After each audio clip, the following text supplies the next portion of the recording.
and welcome to the first lecture in the Adult School Series for the spring of 2004, with regard to good and evil, old problems in a new century. It's a great pleasure for me to introduce Eric Gregory. As a young professor in my spouse's old apartment, he is something like family. Professor Gregory joined the Princeton faculty in 2001. A graduate of Harvard College, he did graduate studies as a Rhodes Scholar in Oxford and went on to complete his doctorate at Yale.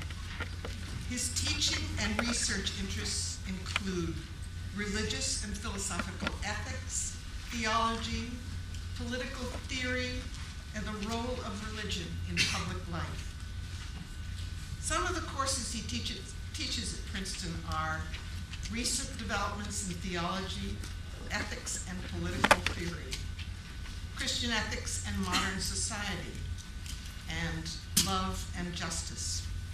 He is working on a book with the tentative title, Politics and the Order of Love, Modern Variations on Augustinian Themes. I believe Professor Gregory is exactly the right person to help us get started in thinking about the issues raised by this series. Please welcome Eric Gregory.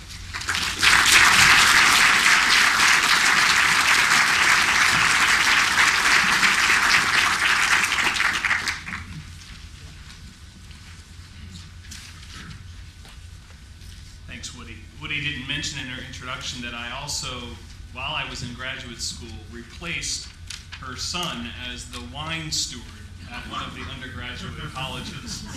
The wine was for the faculty, not the undergraduates, so I feel this close connection. It's a great pleasure to be here. I thank the hosts. I very much enjoy in teaching my ethics undergraduate lecture course, community auditors. So it's a pleasure to have a room full of community auditors. Maybe we should have had the undergraduates come and sit in the back row. Role reversal. I also, I have a handout, and I know sometimes auditors in my classes are afraid to take handouts, but you shouldn't be afraid to take handouts since you probably paid for this lecture series, I think. So does anyone not have the handout? Okay. There should be a large stack somewhere floating around. But there's a few. And if you have extra stacks somewhere, since this is a course in ethics, we should share with each other.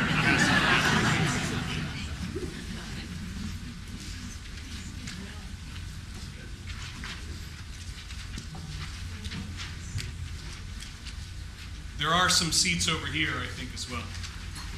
Am I amplified enough?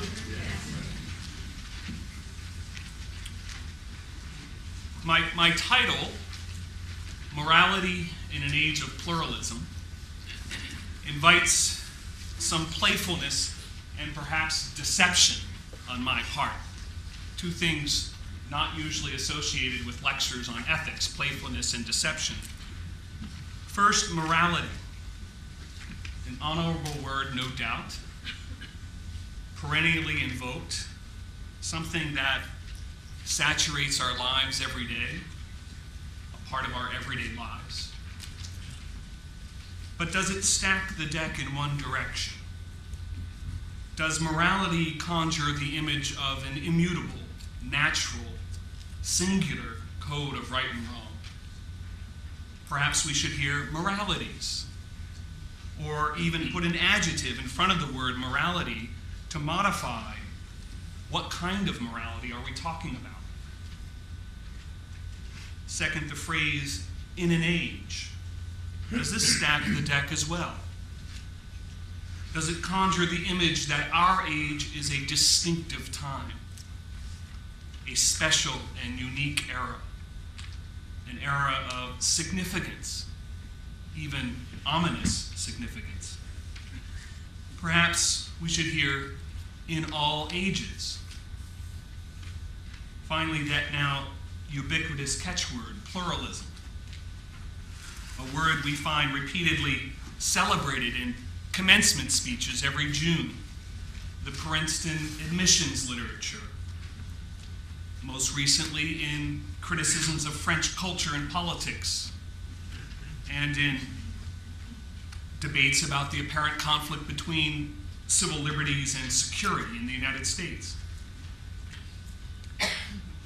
But does the invocation of pluralism stack the deck as well?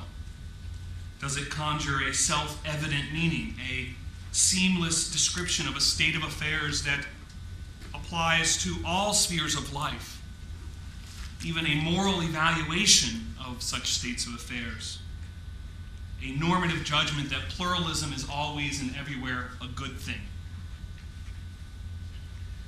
Are we left then with the less parsimonious, awkward-sounding, less inviting title, not sure you would have come to hear it tonight, Specific Moralities in All Ages of Pluralism's ?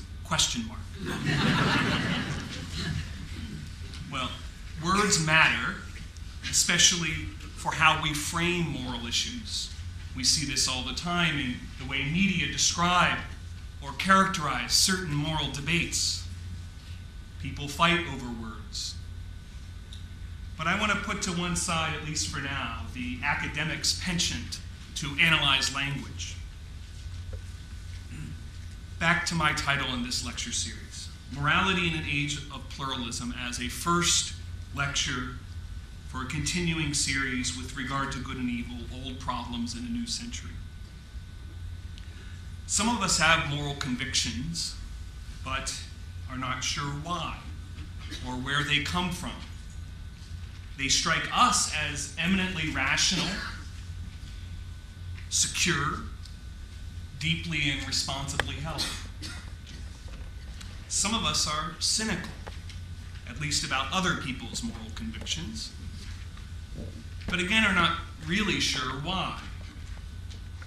Some of us are both,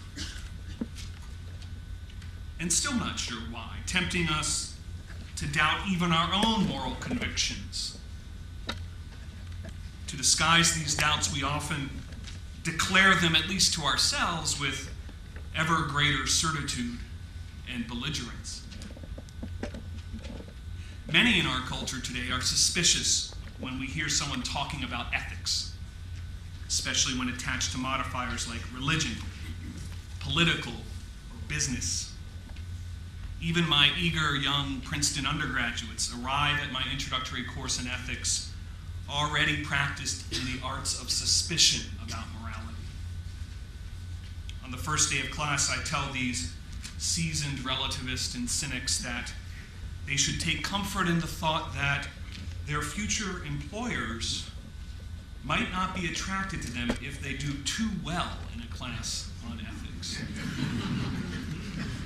So they should stop worrying about their grades.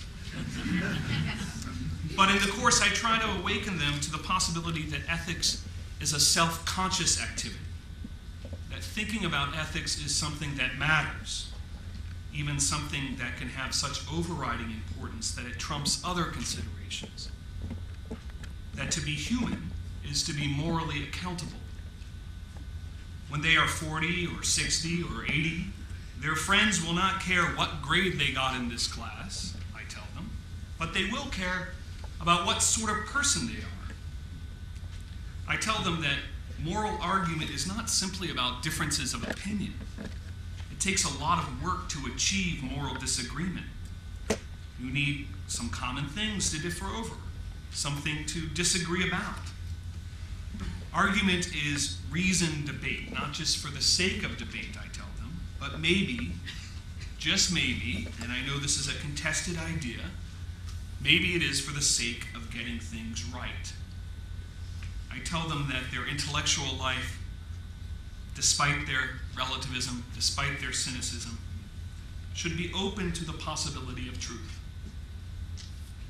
That many of the authors we're going to read in the course will invite them to know, or better yet, to see what is true, good, and beautiful. I tell mostly these future policy wonks that it is important to think about these things that matter, things that obscure people like Thomas Aquinas, a medieval theologian that most of them have never heard of, tell them should be known for their own sakes. I tell them that much of ethics is not so much about knowledge, how do we know what is right and wrong, but about the will. How do we do the right? Abide by the moral knowledge we already have, and avoid the self-deceptions that often accompany our own moral perceptions. Well, ethics may primarily be about the will, but it does seem to have something to do with knowledge. In my first lecture, I test them right away on a classic question in ethics. Are there moral absolutes? Some things we should never do. Or are the consequences of our actions the most telling feature of our moral behavior? They hesitate, fearful of sounding judgmental, committing even to a side in a debate about ethical theory. I press them. Is it always and everywhere wrong to directly and intentionally kill the innocent? What about rape? What about slavery? What about bestiality? What about female genital mutilation? This year, an especially good example that I included on my final exam, torture. Is torture ever justified? For example, if there's a case of a ticking bomb somewhere where there's a suspect you believe to know how to disarm this bomb, is it appropriate or justified to torture this potential terrorist? Can we do evil things to achieve good? How can we acknowledge the competing claims and vulnerabilities that present themselves to us in so many moral dilemmas? Is ethics about drawing lines in the sand that we will never pass? Washington Post, in a recent series on torturing or potential torture of terrorist suspects, ended the editorial by saying, this is something democracies never do. Ethics is drawing lines in the sand. Or is ethics about weighing and balancing effects, promoting the overall good? This is a classic question in ethical theory. How can we answer such questions? What is it about moral choices that make them different than what we do at the counter of Thomas Sweet's ice cream shop when we're deciding what flavor of ice cream we want? Or when we debate a question like, who's the best hitter in the major leagues today? My students no doubt know that questions of ethics are at the centerpiece of today's political, social, economic, and religious life. We do not suffer from a lack of talking about ethics.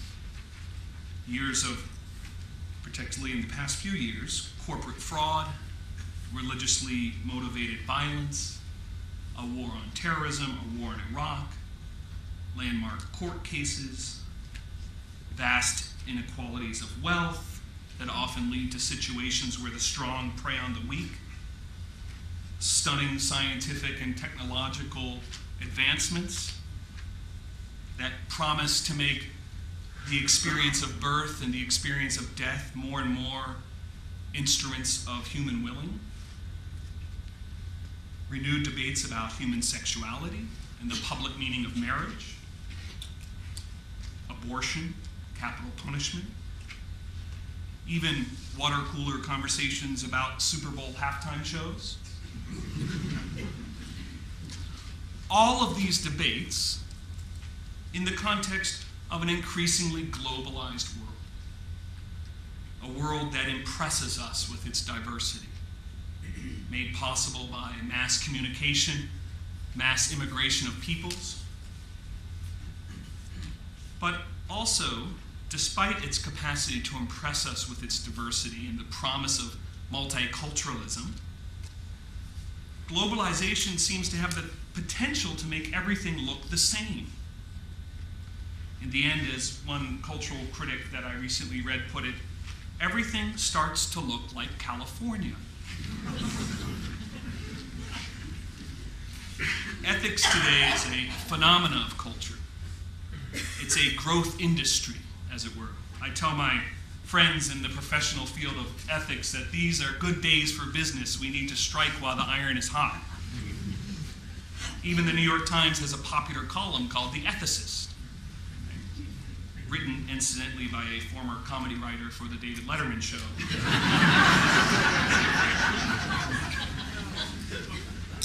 That's actually true. Virtue is becoming more and more chic on all sides of the political spectrum.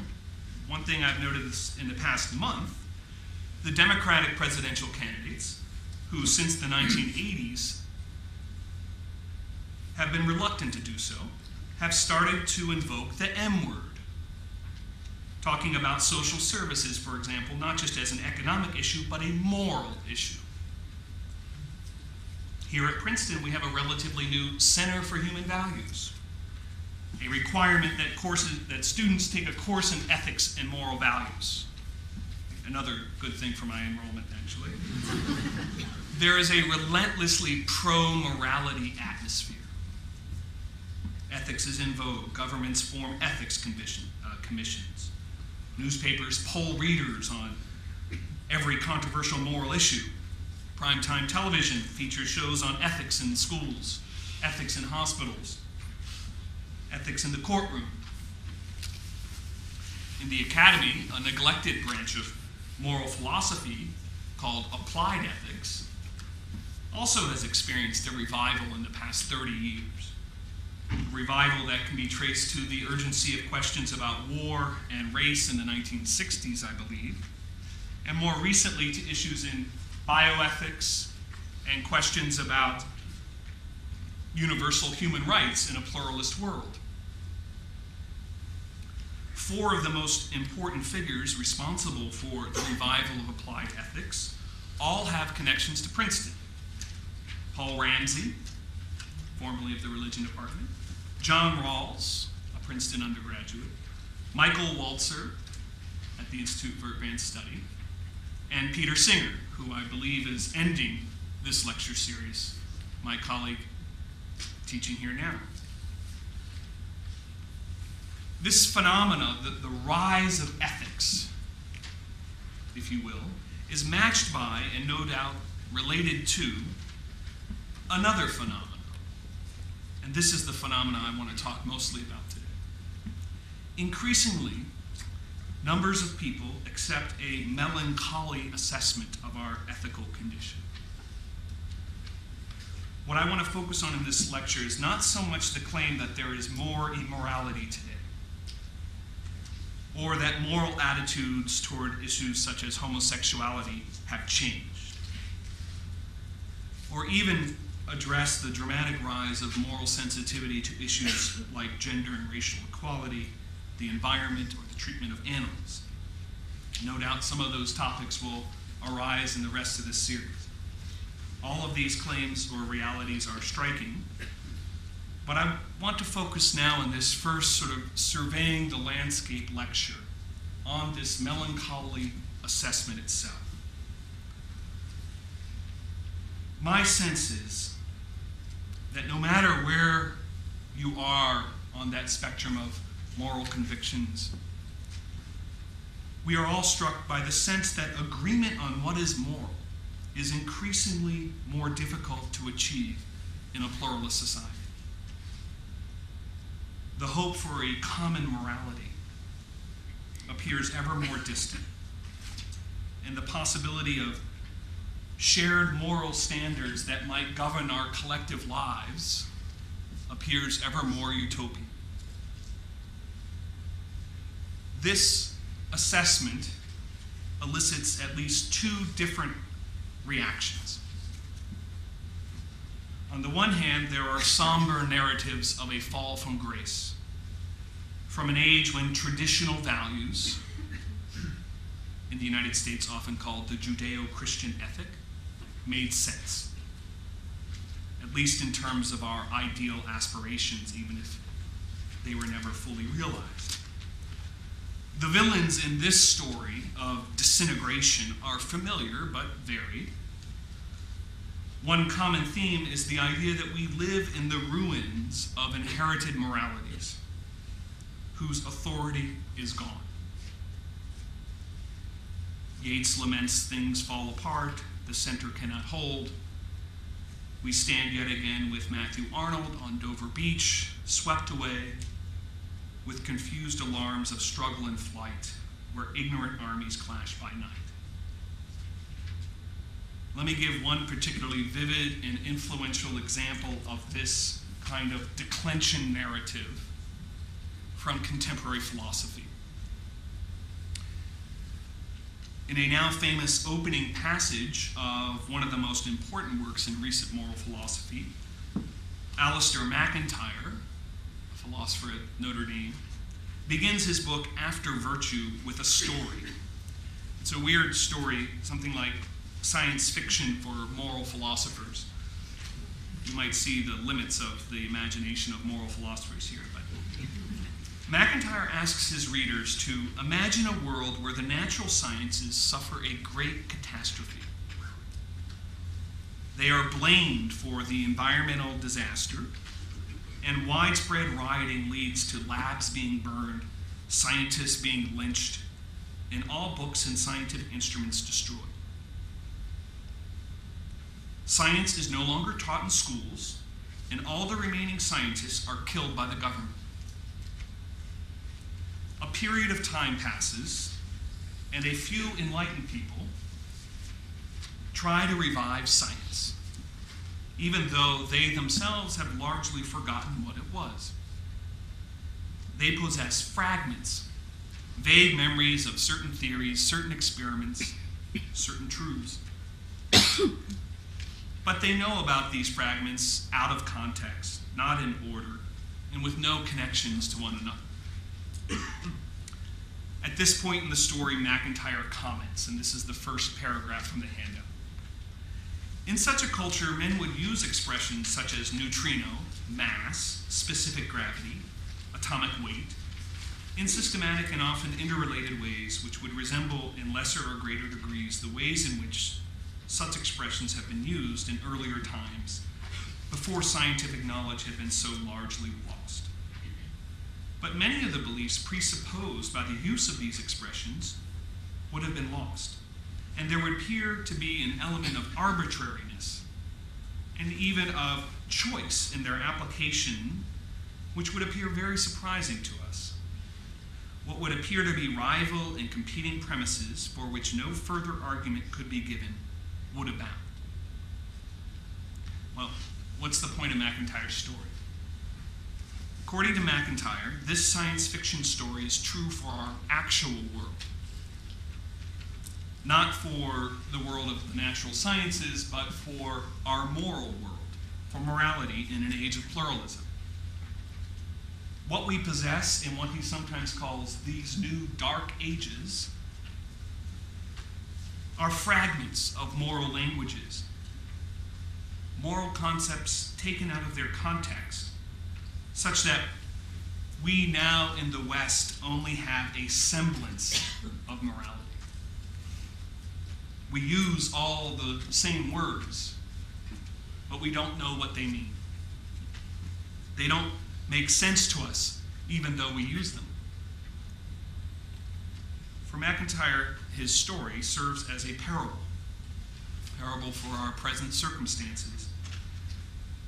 As a result of the pressures of diverse intellectual forces, sometimes called the Enlightenment, sometimes called modernity, sometimes called secular liberalism, he thinks we have been led to forget the deep accounts of the human good, which rendered moral beliefs intelligible.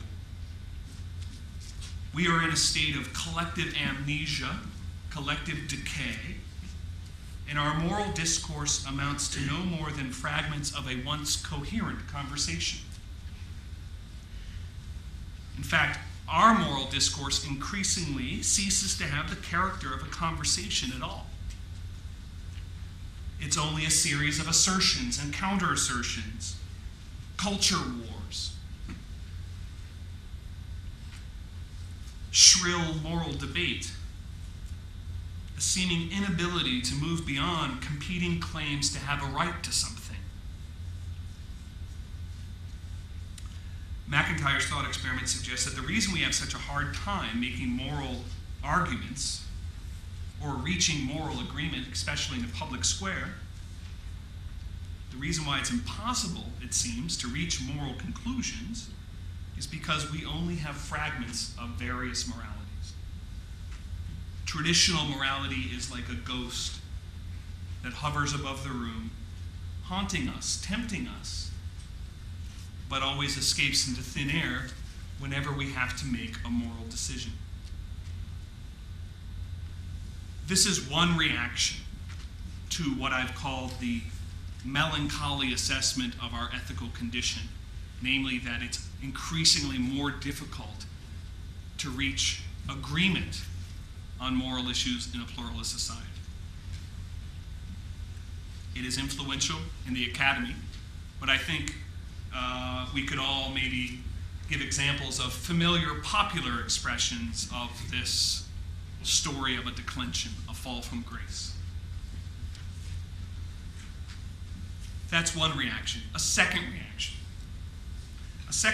to the difficulty of achieving ethical agreement is a retreat into deep skepticism about morality itself. This deep skepticism is also familiar in both academic and popular forms, but varied. Relativism comes in different sizes. I'm thinking here of those deep skeptics who imagine morality as only and everywhere a code word for power, what my hero Augustine would call the libido dominendi. This kind of skepticism, impressed by the human capacity to create categories that start to look natural even though we invent them, is the view that morality is thoroughly contingent. Our moral beliefs are mere preferences of taste that are not applicable to those outside our own culture.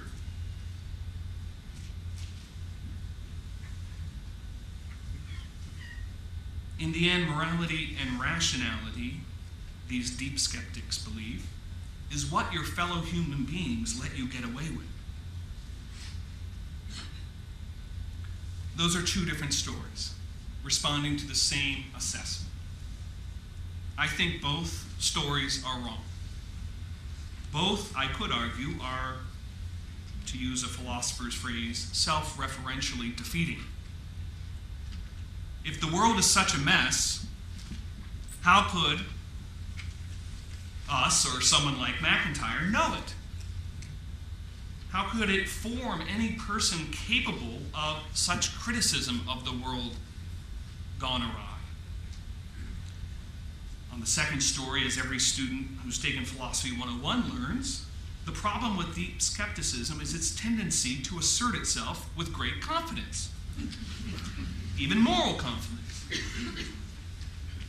To say that all truth claims are relative, so the story goes, doesn't recognize the equal relativity of the claim that everything is relative. Let me move past Philosophy 101 to do some psychology about morality today. Okay? Ironically, both responses, I believe, reflect the share a dangerous sort of pessimism. On the one hand, a pessimism about morality that is premised on an idealized notion of the extent of previous moral consensus. This pessimism also, I think, overestimates the need for a shared moral theory in order to sustain practices of morality. My experience in debating ethical issues with people of very different backgrounds, very different philosophical commitments, is that we often can reach agreement on particular issues, no doubt muddling through the exchange of reasons, analysis of those issues, agreeing to disagree on certain fundamental questions. But to hope for more than this kind of ad hoc moral agreement, I want to argue, is to deny our condition as finite human beings. On the other hand, deep skepticism is also pessimistic. It's a pessimism about morality that I believe is premised on a false notion of the extent of today's moral differences. So on the one hand, the utopians imagine some past era where there was moral consensus on everything. The pessimist skeptic today imagines a world where there's no moral agreement on anything.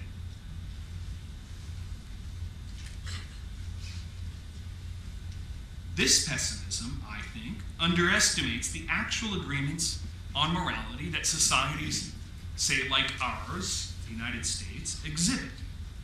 There's a historically remarkable agreement about human rights, equality, and freedom as good things, broadly construed. And we often presuppose morality in everyday life. Like before this lecture, when at least most of you were standing in line waiting to come into the lecture hall. When we stand in line at the grocery store. When we teach our children to play fair in the sandbox and not kick each other. Deep skepticism, to my mind, underestimates the common needs and capacities that make being human across cultures possible. Those shared spheres of human experience that make moral conversations, even heated ones, intelligible. For example, about the rearing of children. We often find ourselves in arguments about morality, but many, if not most of these arguments, are about different evaluations of the same sets of moral principles. In debates about capital punishment, both sides invoke the respect for human life as the source of their position. Or even debates about who is a terrorist and who is a freedom fighter involve moral dimensions, to be sure. But I think the deep skeptic gets it wrong about what's going on there. So, the despair that leads to skepticism and the despair that imagines the modern world as uniquely morally bankrupt are both products, I think, psychological products of a false assessment of their accurate recognition that human beings express deep moral disagreement about things that matter to them. Both of these reactions, one utopian, one nihilistic, betray a romantic aspiration,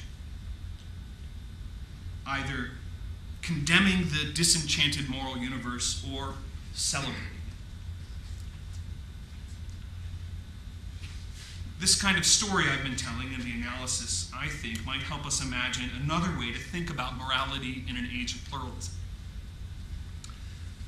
Early in this lecture, I mentioned two classic alternatives in ethics: moral absolutism and moral consequentialism. I signaled that I disagree with the kind of doom and gloom analysis of someone like Alistair McIntyre, but also the doom and gloom analysis of the radical skeptic. I think there are gains and losses in any story about today's morality.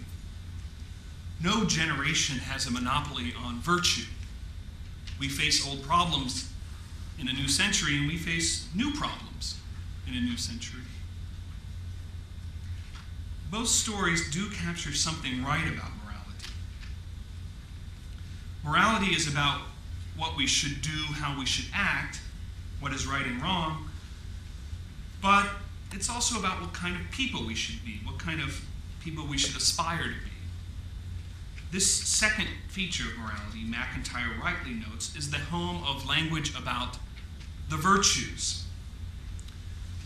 Virtue ethics, as it's sometimes called, is a very prominent feature of contemporary moral philosophy. people, how to describe this, were disillusioned or bored with the standard option of either being a Kantian, who holds that there are moral absolutes, or a utilitarian. You'll see Peter Singer, most prominent representative of this position, where moral consequences are what matter about behavior. A third alternative that MacIntyre is prominently related to is virtue ethics. Virtue ethics is related to debates about what's right and what's wrong, but it employs a language of what is noble and what is base, what is humane and what is pernicious, what is good, what is bad. People no doubt disagree about the application of these words as well. But I think the language of virtues opens up a space, a common terrain for disagreement, and can shift some of the stalemates in today's controversial moral issues. We can exchange reasons with one another about what is the good life and what virtues different actions or policies might promote or forbid. No doubt pluralism will remain a permanent feature of life together, perhaps even accelerate, something I want to talk about at the end.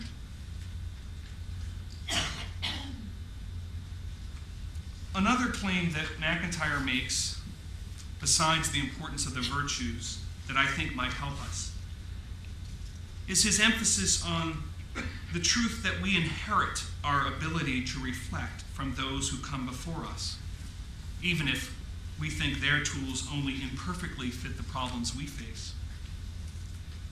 The virtues are specified in different ways in different traditions. This series asks, where do our ideas of right and wrong come from? The most obvious answer, it seems to me, is they come from our parents, even when we rebel from our parents. They set the framework for that rebellion. Taking off from this point of view, one theme I want to propose for this series is that morality comes from another kind of parent, parents in a symbolic sense, those traditions that gave birth to our morality, that shape and form us through initiation into traditions of moral reflection and practice. Despite what my undergraduates believe, none of us ultimately are free thinkers. None of us are independent, innocent, capable of a God's eye perspective on the world. We are rational agents capable of critical self-reflection, but it's always self-reflection on an inherited tradition in which we stand.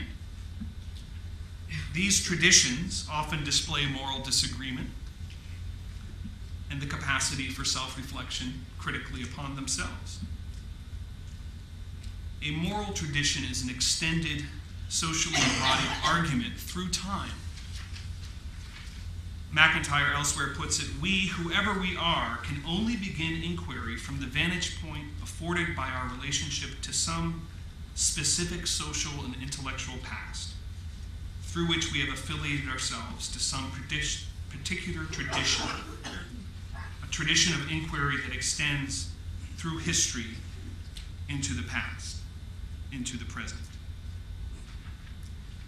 I want to take a quick detour now and give an example by talking about a fairly specific and determinate moral tradition, one deeply influential in the West, very much a part of the story of globalization today. So I hope you don't think it's esoteric or idiosyncratic to take this detour. Other traditions of morality, for example, Islamic ethics, are undergoing massive internal debates within themselves. This debate is in many ways very difficult for many of us to understand, as we have not been initiated into that tradition. For many of my students, the tradition I want briefly, very briefly, to discuss is also very difficult to understand. I suspect it might be more familiar to some of you, but not to many of my students. I often have to explain its most basic ideas, stories, and practices. The moral tradition is Christianity. I want to use Christianity as an example of a tradition in order to distinguish different kinds of sources of morality in traditions.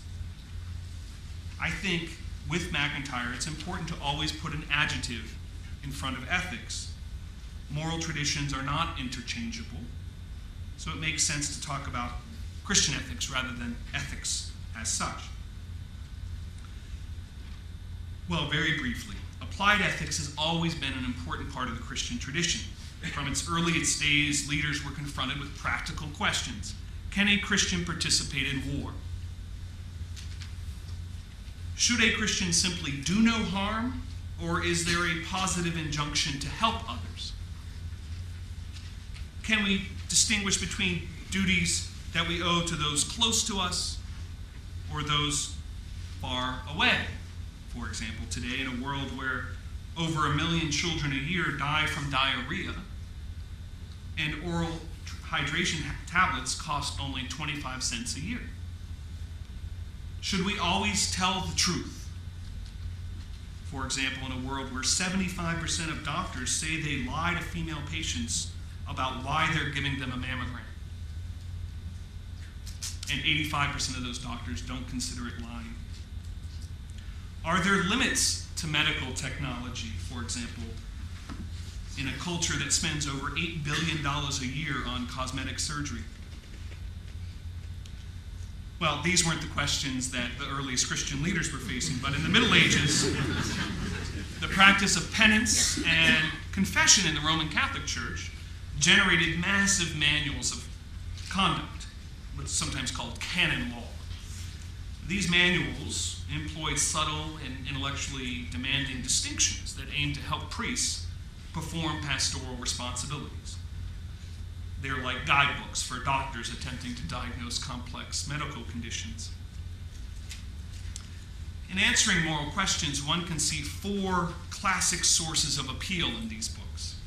The sources are the Bible, reason, tradition itself, and experience. The Bible remains central, even perhaps distinctive, authority in the Christian moral tradition. It's a witness to a particular vision of God revealed in Jesus Christ within the history of Israel, even for those Christians today who do not see it as inerrant or even predominantly propositional. From the Bible, the West has been deeply shaped by notions of the equal dignity and sanctity of those who bear the image of God. The West has been fascinated by stories such as that of the Good Samaritan. Although I was struck this year in my class how many times I had to just tell what the story of the Good Samaritan was. Just an interesting shift, I think, in Princeton culture, let's say, among undergraduates today. The West is fascinated by moral duties such as the Golden Rule, the command to love thy neighbor, to be aware of your own propensity to self-interest, even when you think you are doing good. The Bible, one source. A second source, reason, the basic source of ethics in the Christian tradition. Notably, those traditions that give a prominent role to natural law. Practical reason plays a role in all efforts to adjudicate and come to grips with what this series is about. Christianity believes in sin, or evil, but it has never thought sin is so deep that it thoroughly corrupts human capacities to reason. The tradition itself is a source in Christian ethics.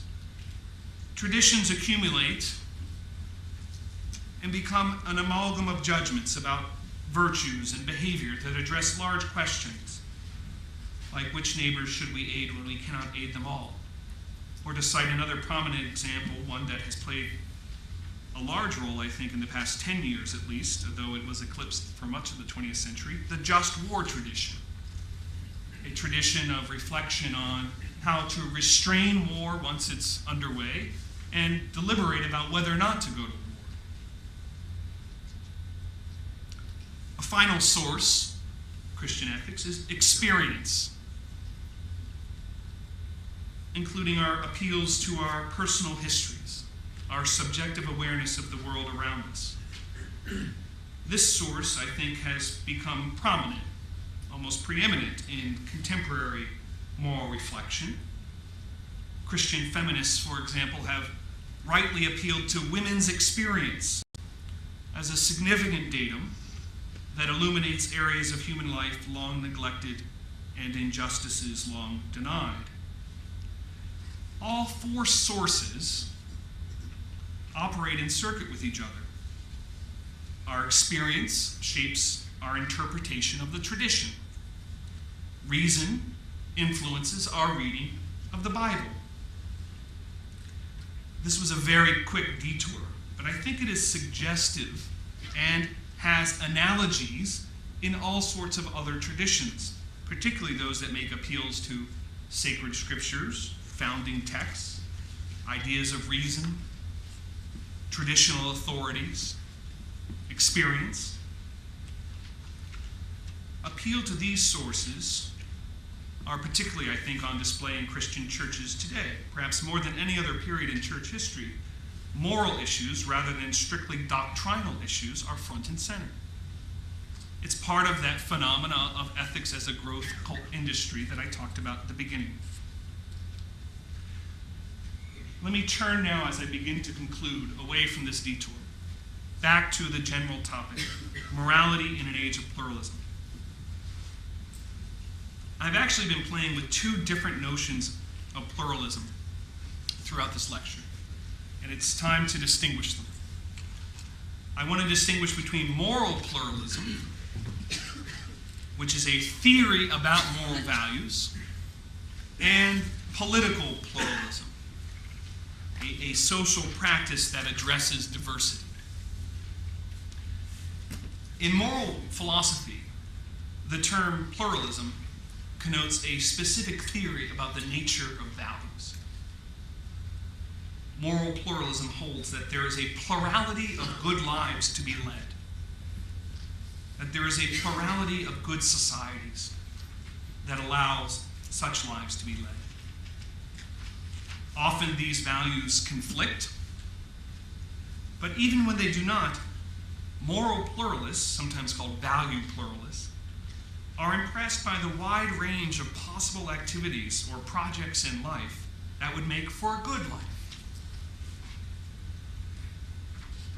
Not all aspects of a good life are moral, and much of our own moral struggles involve balancing moral values, I think, with other goods like aesthetic values or friendship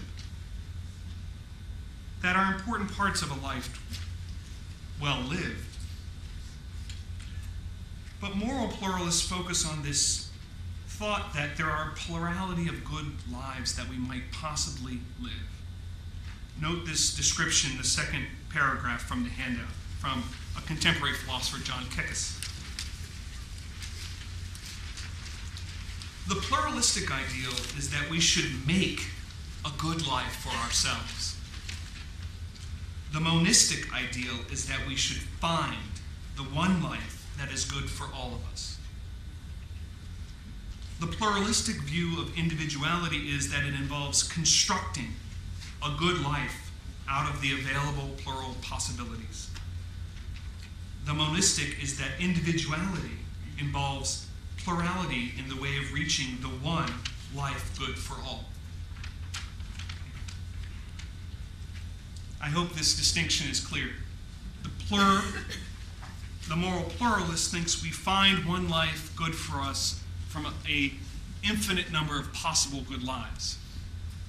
The monistic ideal is that we all have one good towards which we might aspire differently, but we share in finding that one good life. Kekes thinks what's going on in the world today is a shift from what he describes as the monistic ideal to the pluralistic ideal. One thinks of debates about Asian values or debates about Islam and women. This kind of moral pluralism, I think, is distinct from political pluralism that involves perhaps more familiar discussions of democratic politics in an age of pluralism. Moral pluralism often motivates a commitment to democratic politics. But as I close, I want to make a suggestion as to why it's important to keep these matters separate. to distinguish between the philosophical commitment to moral pluralism as a theory about moral values and the practices of a politics of pluralism. Let me talk specifically about the United States. In the United States, we live in a democracy. The kind of democratic politics identified, say, by constitutional rules in which liberty and equality under the rule of law is respected. This kind of politics places limits on politics, limits on the reach of the state.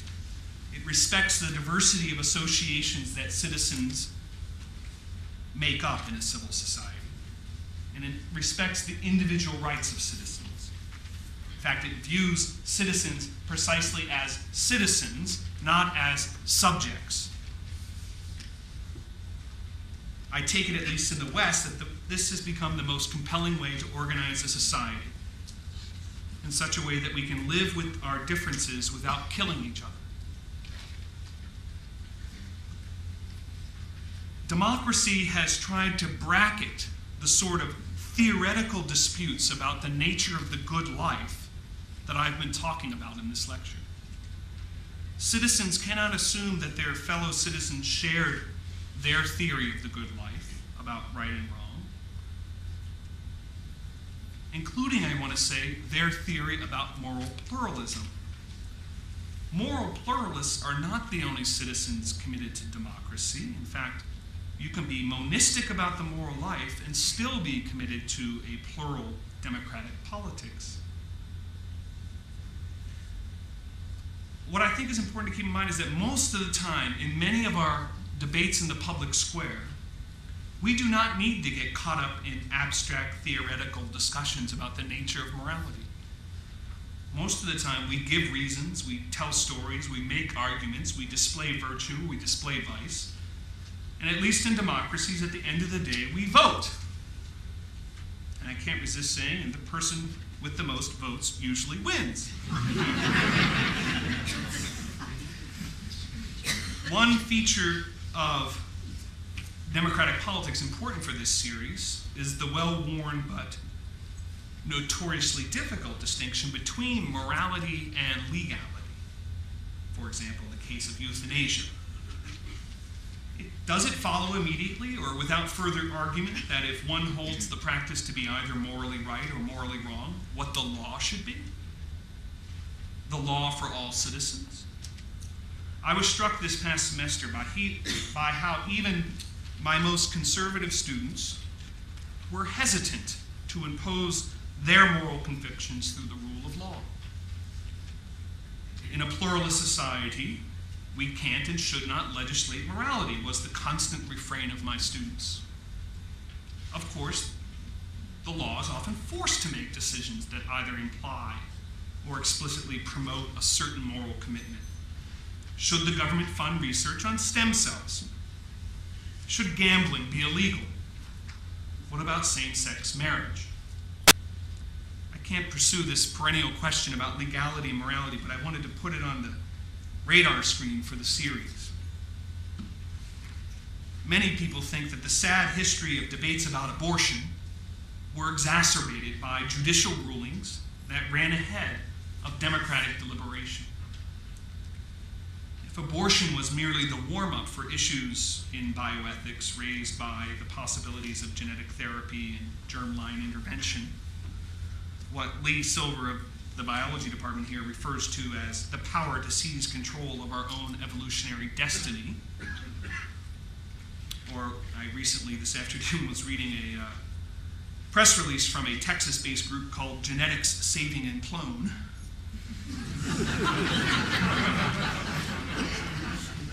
It usually takes my undergraduates a while to get my jokes out. These sorts of things, I think, make a pressing question of how to debate issues in a way that doesn't exacerbate the resentments and anxieties of the so-called culture wars, and what role judicial activity should have in relation to democratic deliberation. Two final thoughts. Another relevant feature of democratic politics for this series is the heated question of what sorts of reasons should count in public policy discussions. I'm sure Harold Shapiro might address this. Some people think it's inappropriate, even immoral, for citizens to invoke certain reasons in the public square, say religious reasons. At the risk of merely waving my hand, let me say that I think this view is imprudent if one's concern is religious zealotry, and I think it is against the spirit of democracy to regulate or sterilize public discourse. To place restrictions on religious speech in public is unjust to religious citizens, and it seems wrong-headed to me to try to determine in advance what values, what vocabularies should be convincing to others in a free and open conversation about public morality. Let me end by taking us back to the beginning. One thing that strikes me about the phenomena of ethics today, especially in the United States, is that it is a democratic enterprise. We live in a world that increasingly defers to experts, often because experts have the time to gain knowledge in specific areas that advance human progress. One feature of life today that might be remarkable is not so much pluralism. As someone who studies 5th century North Africa quite a lot, pluralism is not that striking to me, but the pace at which we experience pluralism is striking. We live fast lives, perhaps at a morally dangerous pace. When we combine this pace with the accelerated pace of change, it makes discussions of morality very difficult. I think there's a troubling temptation to establish a field of ethics experts. One sees this especially in bioethics. But is ethics one of those areas for experts in modern life? Well, as a professional ethicist, I do think ethicists bring particular skills to moral argument. We can help sort out distinctive histories and the structures of concepts that inform moral argument. I also think there's a place for wise and competent moral judges. Looking at the next couple of series lectures, you're going to hear from many experts in journalism, technology, the judiciary, higher education. But ethics, I think, is fundamentally democratic. We are all ethicists. One major ethical task today is to develop the sort of virtues necessary to live in a world where we are forced to exchange moral reasons with those different from us, in a world that is, in so many ways, becoming different all the time.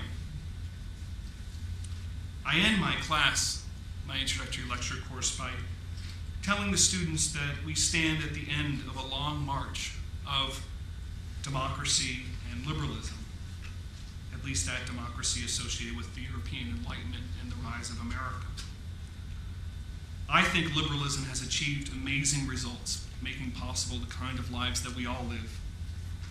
But like many ages of transition, and maybe there are no other, it requires a moral imagination for everyone to refashion their inherited traditions and to inculcate social virtues necessary to face not just old problems, but new ones.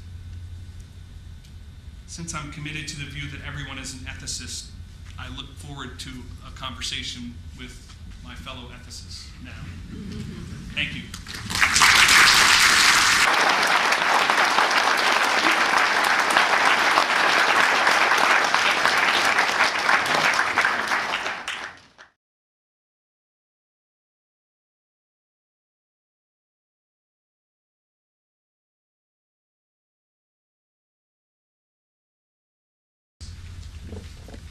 Being unable to refashion our moral virtues.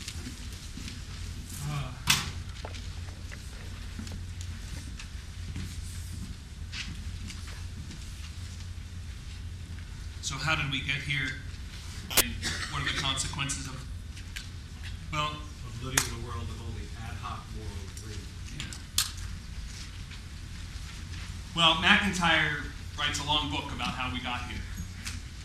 And he blames it both on a certain set of ideas that he associates with the Enlightenment that imagines people to be abstract individuals that neglect the kind of practices of initiation into traditions that I was talking about. So he would give a fairly long story about that. He ends his book by saying that, what do we do now? And he says the choice is either Nietzsche or Aristotle. And it looks like Nietzsche is winning. But he does say that perhaps maybe those communities that have traditions that are in fragments might, for a period, retreat and sort of try to bring those traditions together again. He recently now has started to think about whether or not those traditions can communicate with each other. And this obviously is a pressing question today of how to communicate across traditions. If everything is contingent on those traditions, how can there be a common set of principles that allows them to communicate? But that's one of the criticisms of MacIntyre is that he has sort of been simply lamenting this rather than offering a remedy. I was signaling at least that I don't share his kind of sense that all we have is fragments. I would think that maybe all we have is ad hoc moral agreements in, say, public life, where there's very pluralistic, much more pluralism, say, within the United States than within more particular traditions, like various religious communities traditions aren't just religions. I don't want to give the impression that, we all know religious people who aren't very moral and moral people who aren't very religious. But my new colleague, Jeffrey Stout, in fact, has just written a terrific book, Democracy and Tradition, that thinks of democracy itself as a tradition for reflecting on the virtues, people like Whitman, Emerson, Thoreau. And that this is an American tradition that needs to be recovered today. There's Princeton ethics, the sorts of ethics that shape what life is like on Prospect Street on Thursday night, a tradition that they're all initiated into. The problem is today we're often part of a lot of different traditions. We have one foot in one tradition, another foot in another. And people are critical of MacIntyre for having a kind of nostalgic memory of some time in 1322 when people were sort of had a kind of coherent view of the world. I think he is actually right in some sense that we do experience a different kind of fragmentation, alienation, despair than people in, say, the Middle Ages. But it's just different. It's not necessarily, I wouldn't share his evaluation of it. There's been a lot of writing in the popular literature recently about the supposed biological basis for human moral behavior. Do you have any comments to make about that? Yeah, the question is, there's been a lot of writing, recent attention to the biological basis of human morality. I would say that this very much is, there's sort of two wings of it. There's an older version of it, sometimes called sociobiology, that talks a lot about the extent to which our evolutionary history can be looked at as a way to explain, say, altruistic behavior. We can look at the way particularly primates behave now as a kind of clue to where morality comes from. Another, I think, one thing that's going a lot in Princeton right now is attention to neuroscience. And it's sort of related to this idea, but that many of our moral intuitions are deeply embedded in sort of our primal evolutionary history. And they do things like when they ask people, one of the standard moral dilemmas in Philosophy 101 is the trolley example, as to when you're the train conductor and you have the opportunity to turn the switch to either go and run over grandma or run over four people you don't know. And they used to ask people this question to kind of find out what their intuitions were about what obligations we have to related people. Well, now they ask that question and then they strap on, whatever scientists do, stuff onto their heads to measure emotional responses. And they find that there's certain parts of the brain that are activated by these sorts of questions. which some people think lends support to the notion that there's biological bases to morality. I mean, one big question in at least the sociobiological literature is how much are we projecting moral behavior onto the animal world? I mean, usually, one big question in philosophy is what makes us human as opposed to other kinds of animals. And people think about the capacity to express ourselves in concepts through language, to identify with our past and our future. I mean, last year there was a talk by Franz de Waal, who's one of the most leading, both popular and academic ethicists or person who experiments on these things. And he gave amazing footage of animals that seemed to sort of share with one another or express rage when there was a kind of unjust distribution of grapes or things like this. But, one question that people had was, are animals, morality in some sense is based on our capacity to imagine things as immoral.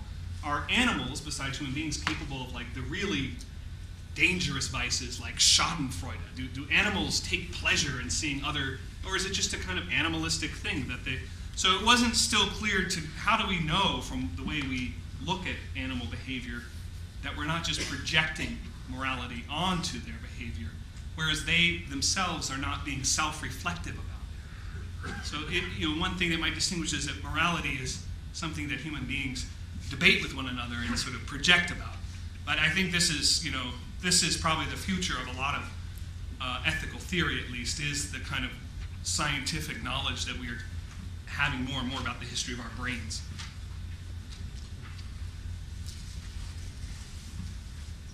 You brought up an example of Islamic ethics, Asian ethics, as opposed to Christian ethics. I would have presupposed human ethics. How is an area different? Yeah. Well, this might be something to raise again with Peter Singer at the end of this series. I think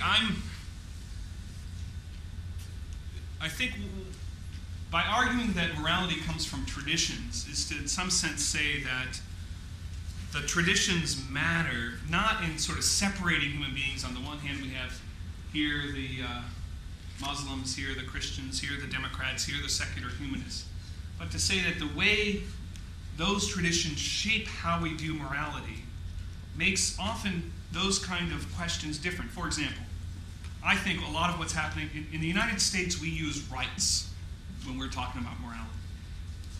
In the Middle East, I mean, I'm not an expert on Islamic ethics. I know a fair amount about jihad just because I work a lot in just war. The language of rights kind of doesn't, it goes past them. They use the language of justice. It's related. But the way those words sound in different contexts make the hope for kind of human ethics really difficult. So McIntyre, for example, would say there's no such thing as human ethics. There's only particular traditions of ethics. And that's why it seems to us so horrible and fragmented today. I tend to think that there are traditions, but those traditions can have conversations with each other. So I'm more hopeful about common morality between humans. But I do think that the adjectives matter. Not to kind of say one is better than the other, but just to kind of help, actually, in the sort of conversations that are going to be necessary in this age in which we live. Does that make sense? Or? Do you think that what might be supposed to be an increasing amount of feminine interest and influence as women have perhaps a broader platform has any influence on future thinking about ethics? No, of course not. No.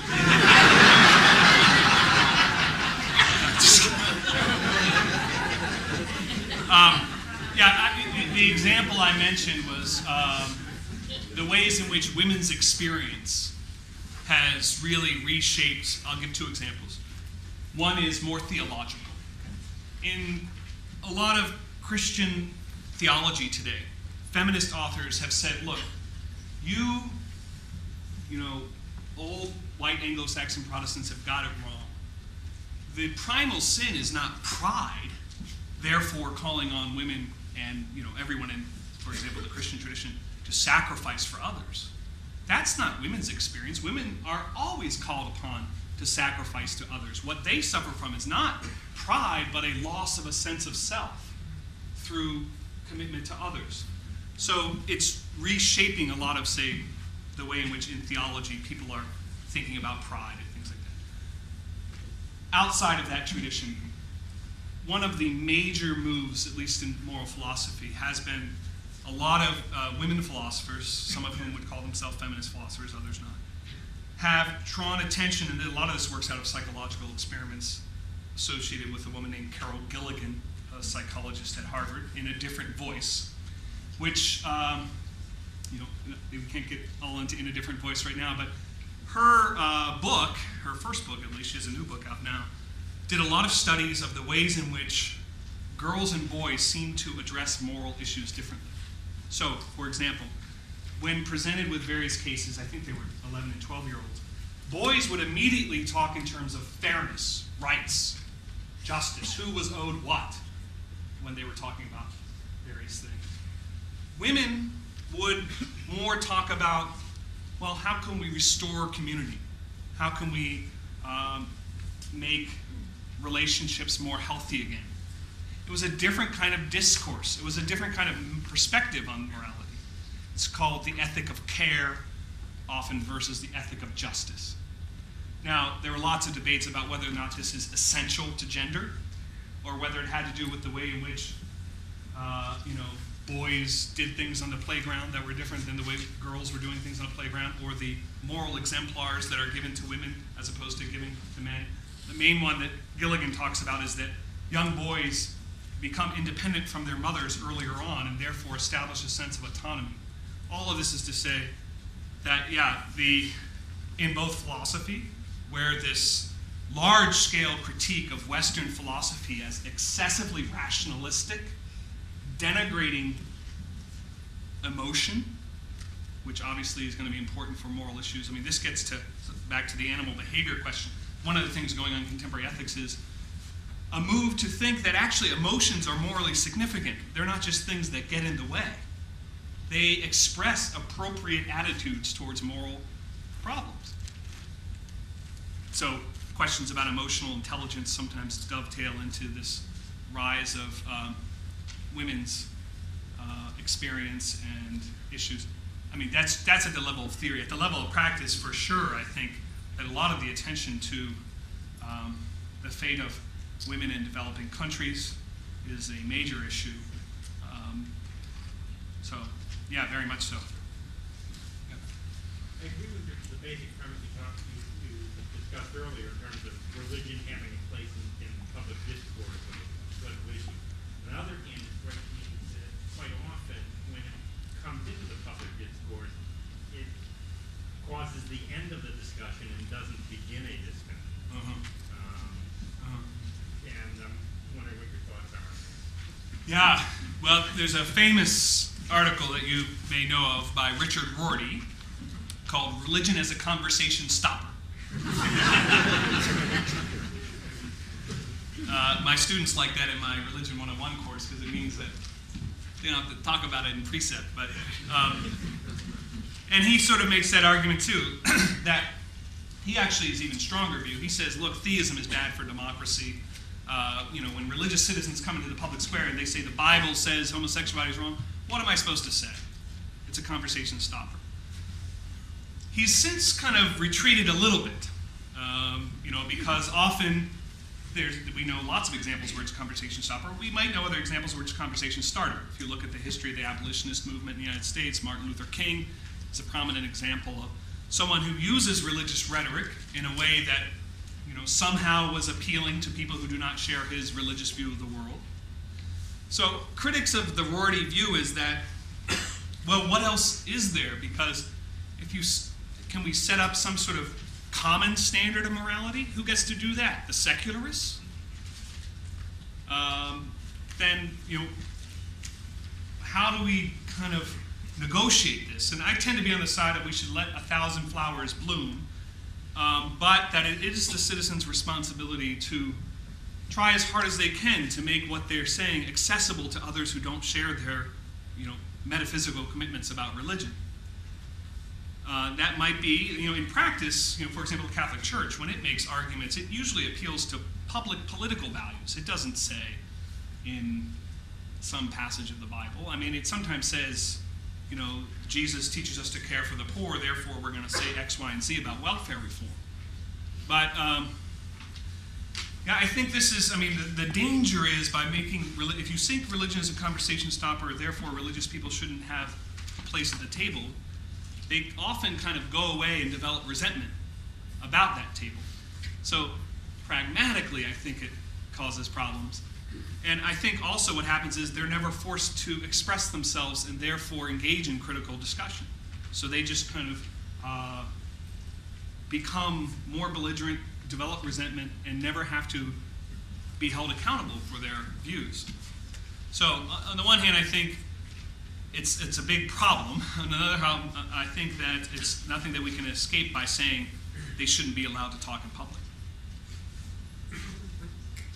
My reaction to that is that there's a distinction between you should do it this way because God told me so, and you should do it this way because I think it's right and religious or moral or whatever values you want to take. The problem with religion in the public square is not religion. It's the Gordy's position basically comes down to it stops when you say God told me so. Right. It doesn't stop when you say it's moral and wrong from religious reasons. So it would seem to me that the traditions, all of the traditions, Islam and so on, can make moral statements without making statements that say God told me so, therefore what argument can you have? Right. And I think that distinction on religion is critical to accepting religion in the public square. Although, a lot of religious citizens, when they make moral arguments, even though they don't always have to kind of get into debates about the Trinity, they think that those moral arguments are related to the religious claims. Now, they may not have to, maybe the proposal is they should only talk about the moral arguments down the road, not invoke these sort of abstract things about religion. It's the 4 words God told me so, and the critical word is me. Right. I have no problems arguing. I'm deeply embedded in one of those traditions, Yeah. and I have no problems arguing with the idea that the tradition tells me this. It Right. makes sense that way. God, if there were a God, would want this. Right. But God told me so is what stops the conversation. So, in a democracy, we can never ask our fellow citizens to defer to an authority that they might not share. You say it that way, but I think it's Well, the particular authority, I think what I'm trying to do is pluralize why we have such a problem with God told me so versus Karl Marx tells me so. that's any good. That's not good either? No, I don't So if they're all on the same thing. Field authority is the problem. Right. Jefferson told me so is not the same argument as Karl Marx told me so. I guess you have the same question of why religious people have such problems with secular humanists. Why? Religious people have such a big problem with secular humanists. Well, I think it's partly out of, in some parts of religious communities that have bought into, say, McIntyre's narrative, they blame the secular humanists for all that's wrong in contemporary America. Secular humanists tend to respond in kind by blaming religious people for all that's wrong with the world. And a lot of American democracy is premised on a desire to get away from religious violence. One more. Then you have a social order without morality, and if so, taking it to the extreme, and you have a utopia without morality. The question is, can you have a social order without morality? And if so, can you have a utopia without morality?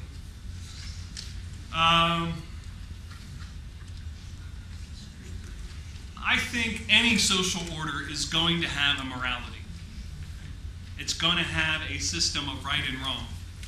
It may not call it a morality, it may, what have you, but there'll be practices of how you interrelate with other people. So it's going to have a morality. It's usually going to have a plurality of moralities. Is utopia without morality? Well, if you think of morality as a set of rules, then there's lots of utopias that are without morality. Christianity. In heaven, there's not going to be a need for communication of rules. There'll be virtue. But that desire to kind of go beyond ethics is something that religious traditions share with a lot of the deep skeptics. That maybe we need to chasten the hold that morality has on us as the only good thing. I think, some people think that ironically we live in an increasingly puritanical culture. It's very moralistic because the only thing we focus on is morality and lose sight of other goods in life, like I mentioned aesthetics and friendship. What about a clone society? Well, I think that's week 3. I want to test something though, if I could. Okay? This is an example I use in class. One thing we didn't talk much about was morality versus legality. So last year I was surprised. I don't want to go biographical here, but a number of my friends, sort of from college, they're investment bankers in New York. They are sort of what David Brooks calls organization kids, probably like 15 years later. They're all making partner now, etc. The hot thing for them to do is to go to underground bars in New York City and gamble on and watch something called dwarf tossing. Has anyone ever heard of dwarf tossing? I think it's a practice that comes from Australia that used to be prominent in the Florida Panhandle. This is the example I use for legality and morality. So the dwarfs consent to being tossed, and wealthy young New Yorkers bet on it and enjoy it. Seemingly no one is harmed, okay, unless you think that attitudes towards people of short stature is going to develop or something like that. But question is, does the state have any interest in either making this illegal or regulating it?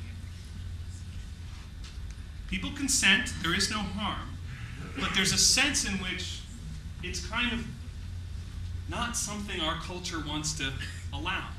This is an old debate. The ancients tended to think politics was about virtue and promoting virtue. Moderns tend to think that politics is about freedom and establishing the conditions. This gets to the plurality argument, where we can pursue our own vision of the good life. Should the state in any way take account of this practice of dwarf tossing? All of my...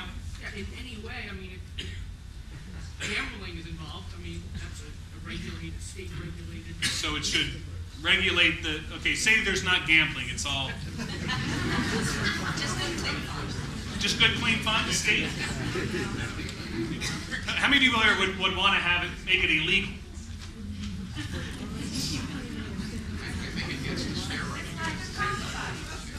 About steroids? I mean, it's an example that relates to other things like prostitution, etc. Yeah. You've got to tell me what the dwarfs consent to do.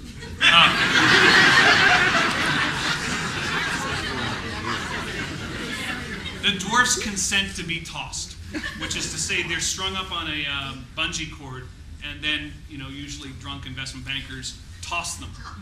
And you see how far they're thrown. The reason it's interesting to me is because in Augustine's 5th century, this was a practice of the Roman circus that he criticizes as a sign of the fall of the Roman Empire.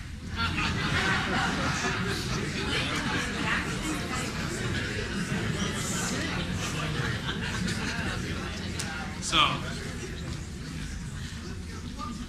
the question I would have, and we may not have time to really get into this, is, dwarfism is largely a physical series of physical maladies that results in short stature. There's, in many cases, no connection to any mental capacity. Why are we so paternalistic against someone with this particular disability. Yet, how many people here would say two grown men punching each other until one man is knocked out? What is the significant difference other than we're taking a very paternalistic view against a gentleman only because he suffers perhaps from a genetic disorder that causes him to be 7 or 8 inches shorter than us? That's a great point. My students are always afraid of paternalism, especially when the state does it. And I think that's probably a different attitude in this generation compared to what this ethics course that I teach that's been taught for over 100 years would have been like. Yeah, but they haven't been a parent yet.